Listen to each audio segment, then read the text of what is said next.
Okay, it's your last chance. $5. Going once. Going twice. Get your... Okay, cool, yeah. All right, good afternoon. Welcome. Welcome to the Topanga Historical Society annual picnic and flea festival. How many people are enjoying the picnic? All right. All right. I have a couple of announcements to make, if I can have your attention. I want to thank Gail, McTune, and so many volunteers for putting this picnic on. She does an exceptional job. We're going to have a really great program. It's a dual program. It's Eric Dugdale, our preeminent historian, and Kathy Burke, the owner of Pat's Grill. I want to make a couple quick announcements. Better listen up, guys. We're having a raffle for a book, the Historical Society book, the Topanga Story. Listen up. No one has bought a raffle ticket. So your odds would be excellent if you spent $5 for a raffle ticket. How much is that book worth? The book is $65. A raffle ticket is $5. So buy a raffle ticket, win the book. $5 over here where Ed is. Ed, raise your hand up for him. Okay, so buy a raffle ticket, get a book. All right, we're going to have a nice presentation. If I could get Nathan and Joseph to come on up. I want to have us all give a big welcome to Nathan and Joseph, the new owners of Pine Tree Circle. All right, come on up. The raffle tickets are right here in front of me at this booth. I was told that Nathan has already read this book cover to cover and can quote from it. So that's a good sign. That's not true at all. Not true, that's what someone told me. What's that? So I want to present them as a big welcome to Topanga with the, quote, fancy $300 edition of the Topanga Story, signed by our board of directors. Thank you so much. Glad to have you. We hope you enjoy it. That's so sweet. Thanks. Welcome to town. Let me see that. Thank you so much. Thank you so much. Thank you so much. And also, I don't know where my mom is, but yeah, I would love to say something. Yeah, I don't know. Anyways, I'll just say a word. This is very interesting for me because I'm only 23 years old, but I'm so happy to be here, and I'm so honored to be able to be involved in this project, especially at such a young age. I really hope you all know how much I appreciate this opportunity and how much our family appreciates this opportunity. Topanga is an incredible place, a really beautiful place. I think among the many things that we're very happy about having a reason to spend more time here, really one of the main things is the people. And I think that really is what Chloe and I are so stoked about, is to be able to spend time around people who are so incredible, have so much depth, and who also are so artistic in incredible ways. There's so much artistry here. There's musicians, artists, and so many artists and musicians in Topanga. And so that's one of the things that we're looking forward to hopefully showcasing over here, is like some more of the music in Topanga and stuff like that. But yeah, I mean, in general, please feel free to reach out to us. Our email address is pinetree.topanga.com. And we really would love to hear what your ideas are for Pine Tree Circle going into the future. And we're just really incredibly excited. So thank you for this opportunity. Thank you. And absolutely, thank you so much to Steve and Leslie for this opportunity, and Kristen for this opportunity. We really had the benefit of getting to know them over the course of our purchase, and they're really incredible people, and we're just very honored that they've chosen to entrust us with Pine Tree Circle going into the future. So thank you. Okay, so next up is Eric Dugdale, our archivist for the Historical Society. How many people belong to the Historical Society? All right, so turn to the person next to you without their hand up and invite them to come over and join right here at this booth. And while they're there, they can buy a raffle ticket for $5. Okay, with no more further ado, our preeminent historian, Eric Dugdale.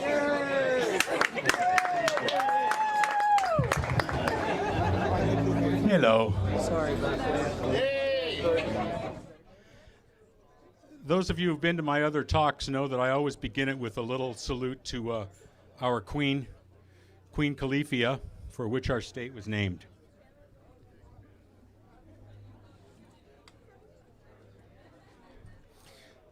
In 1542, when the Spanish were coming up the coast, they were hoping to find Queen Califia. She wore gold armor, had gold weapons, and she was the Amazon queen of the island of California. So there's the map that they kept publishing for 200 years that showed California as an island. And there's Queen Califia, and that is who our state is named after. What was interesting is I've always wondered, now, where did that story come from? But obviously what had happened is when the Chinese were by earlier, and they were probably by in about the year 400, and then again in 1422, they must have come to the beach needing water for their boats. And if they came to the beach around here, very possibly the chief was a woman, because the Chumash were not warriors, they were traders, and very often had woman chiefs. So no doubt they landed somewhere at Humalawo or Topanga and needed water, and they were helped by someone who came out there in all her finery, and they assumed that she was an Amazon queen. She was probably just chief of the Chumash. The people that lived here, especially this spot right here where the two creeks come together, this is a place that would have had water in the driest summers 10,000 years ago. So if you wanted to live on the California coast 10,000 years ago, this might have been the best place, right where these two creeks come together, because there was always water there. And you would, more than that, because sometimes it rains pretty good and that creek fills up. I mean, I had a friend washed out to sea in their VW van. When those creeks get high, your village actually wants to be raised a little from the creek. So the best place would have been somewhere where the two creeks come together, but maybe on a little hill right next to it. Right here, 10,000 years. And what's really wonderful about this spot is, my memories go back here to about 58. And the post office was in the Quonset hut across the street, and we had a post office box there. But friends that we had lived in the post office tract. And that was on this side. And I went, "Dad, what's the deal with that?" And he goes, I don't know. Well, of course, later on we found out that when they moved out of the Quonset hut and they tore down the old adobe over here that had been the drugstore back in the 30s, and they built that place, then I found out, originally the post office had been on the other side of the street, right here. So we move over to some of these are photos that are of Pine Tree Circle taken in different decades. What's interesting is the one that people will recognize, maybe, is Tom Mix with his Wonder Horse Tony, and they filmed silent westerns up here. And what's great is they used the old store as kind of a set at one point, but if you read it, it's a good place to get cigars. But also the top of the sign says Topanga Post Office, and that building was literally right there. Now it was turned a little, but this is the exact location. And so as you'll have to come up afterwards and look close at these, and the pictures are also in our book. If you don't have the book, you got to get the book. What's interesting about this bend is that it's always been just in the right spot, just ahead of where the the creeks come together. So it stayed dry up here even when, I mean, I've seen that bottom creek totally flood right up to the Quonset hut. So and that happens every so often. I guess in 38, a couple of different times, but I saw it once, I guess it was in the 70s. So the people that came here, this was the spot where we had our first market. So 1880s, you know, 140 years ago, there was a market here. You came here to get your goods, and what was interesting is there was this change that had happened from the time of the missions and the Indians, where orientation kind of changed out to the valley. But then when the mission system broke down, it became less and less. But as I remember growing up, we got most of our stuff down in the valley. And when I was going to go to junior high, there was the choice, and I went, yeah, I'll go to Parkman and Taft. That's where all my friends are going. So there's always been that connection there, but the original connection had been on a stagecoach, and you went out to Calabasas, and you had to deal with Leonis. And those of you that remember my story about the outlaws of the canyon, remember lots of stories about Leonis. So if we just look at these pictures, though, you can kind of see a transition. There's a time when it's plainly early pioneers. After the gold rush is over, LA is found not to have very much gold, but then it turns out that we have some oil.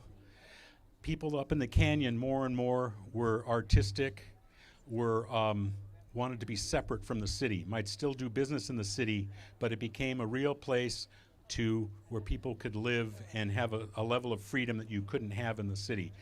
During Prohibition, that meant there's always been a certain element that could come here and do things here they couldn't do other places. So when there was another kind of revolution going on in the 60s regarding sexuality, a lot of that happened up here too. And a lot of great musicians and interesting people like that. But this has always been the crossroads, the center. And I remember when it got renamed Pine Tree Circle, but I remember being really glad when the pine trees had shown up, because it needed something special. It was the site of the first gas station way back in the 20s. It was, if it first happened in Topanga, it probably happened here. And then later on, other things changed. But the fact is that the people have always known that this was the crossroads in the central spot. And I think part of it is because it's really been where people have lived 10,000 years. And when you think like the pyramids in Egypt are 3,000, 4,000 years old, 6,000 years before they started the pyramids, there were people living here. So especially when whenever they redo the parking lot over at the post office, I'm always over there making sure that they're not disturbing anything, because we really do have a long history. People say, well, where are the buildings? Well, the people that lived here at the time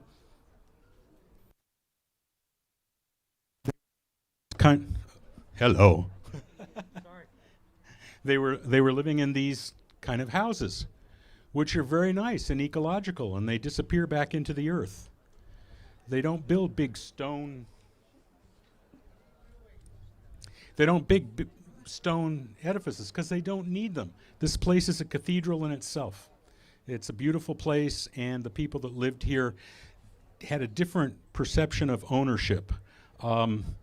It's a hard thing to describe, but when you asked people, when the Spanish said, who are you, or what are you, or what is the name of this place, they would often just say the name of the people that lived there. They didn't think that they owned land in the same way that we have this illusion that we own land. And I say illusion because back in '55, before we moved to the canyon, we lived in a wonderful little Mission Revival bungalow down in Culver City. And if you're ever on the slow lane heading north on the 405, you run right over my old avocado tree and the house where we lived, because anytime the government wants, they tell you it's eminent domain. They pay you for it, but this idea that you own, no, we own our time, we own our friendships. Everything else is just, we try to protect it.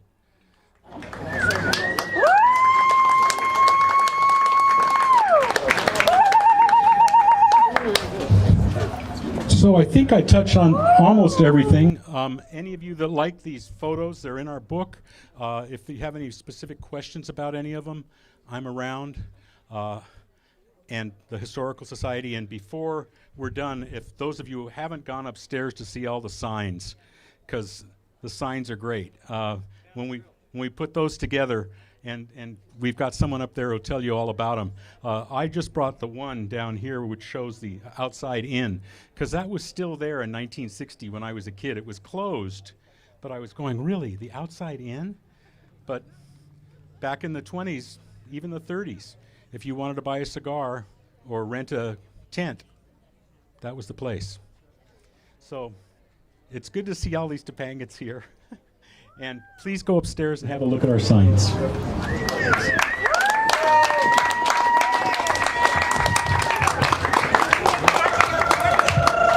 Kathy's up next with a presentation of the signs.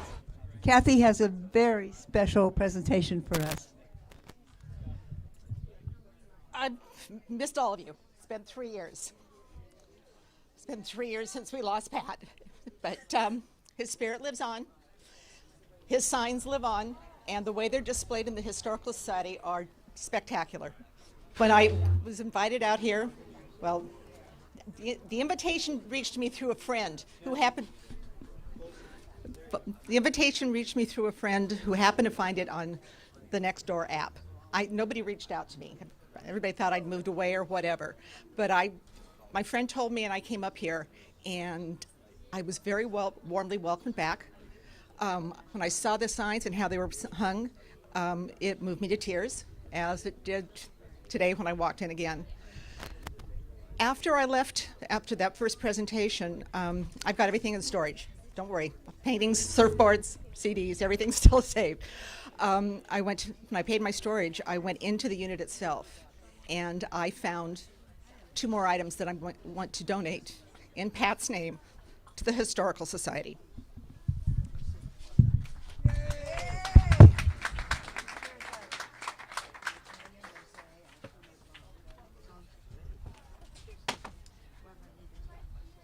When I was here the first time, everybody was talking about Louis Kelly's restaurant.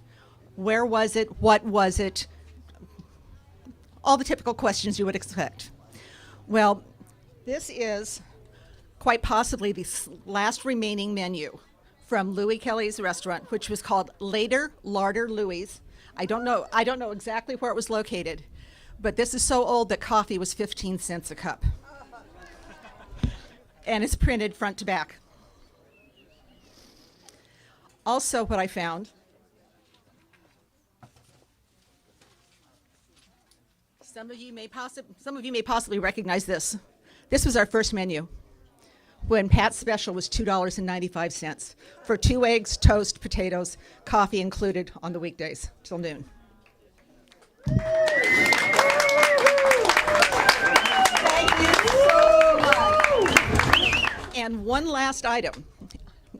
When I was here the last time and a few times today, the question has been, where was the Topanga Saloon? What was the Topanga Saloon? The Topanga Saloon was a TSEP fundraiser that was held at the top of Topanga. The sign was built by Billy and John Stevens. They hung it up at the community house at the top of Topanga. After the event was over, they took it down and snuck onto Pat's deck because they weren't sure Pat was going to allow it to be hung. And they hung it, and it stood there until we were able to donate it and send it here. So enjoy the menus and the signs, and thank you for the 20 years of support you gave us.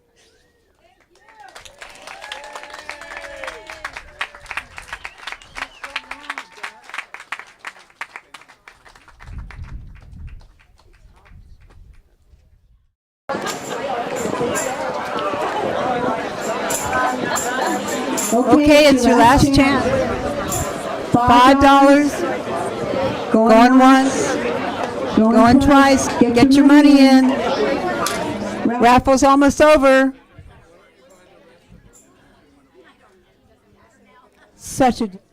There you go, Melissa. Step right on up. There you go. All right.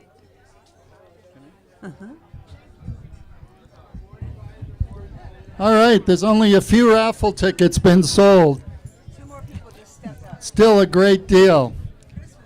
You know, how many people knew that if you have entered our raffle over and over and haven't won, all you have to do is provide your stubs to Ed and say, you know, I could have had a book if I just bought one, and he'll give you one.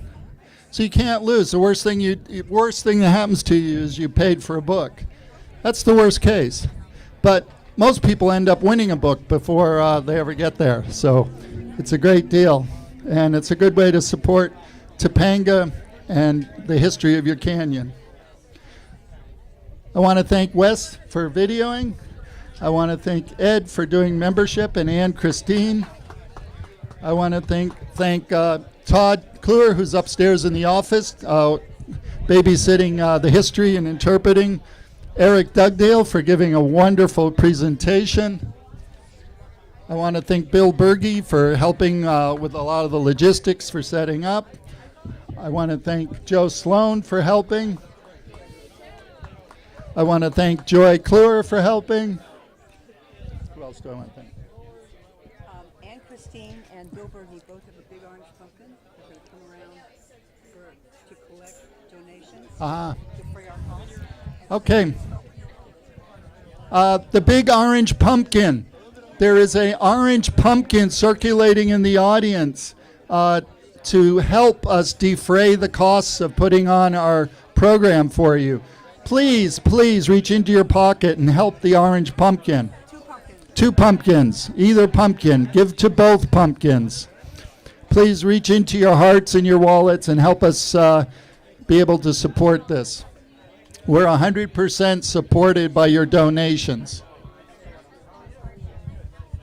Here's a gentleman stepping up. Thank you, Billy.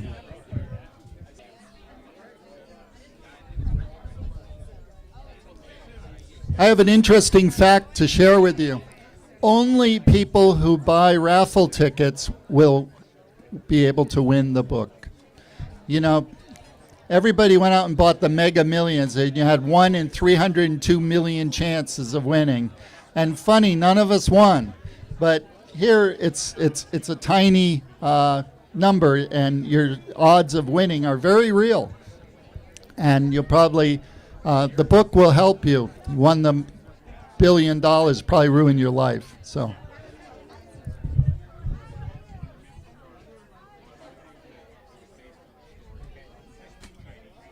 Okay, better get over for the raffle. I'm going to close it out any second here.